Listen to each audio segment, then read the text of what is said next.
حسین آقا شمایی؟ حسین کیه؟ داش من شما ساقی نیستی؟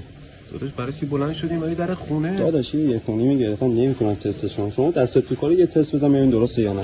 کاری نداره که هزاران راه واسه شناخت عرب وجود داره. اولین روشی که میخوام بهت بگم روش قاشقیه.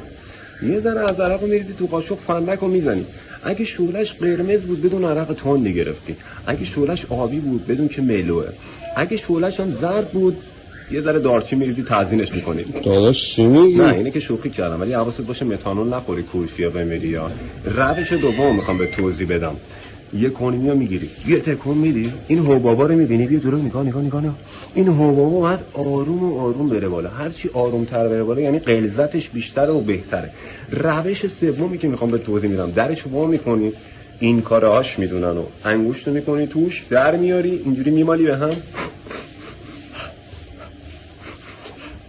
اینجوری میکنی اگه بکشنش زد تو گلوت میفهمی که عرق خوبیه و باید بزنی تو گوشش. کاری نداری؟ ای والله دمت گرم. فقط یه چیزی جانم وای شناخت کلانتری هم بلدی یا نه؟ منظورت چیه؟ پلیس مخفی هم بیا بیرون. پس چرا مخفی نیستی؟ بیا بیرون. داشت جناب یه لحظه صبر کن ماشین میام بیرون ولی خب خسته نباشی. استاپ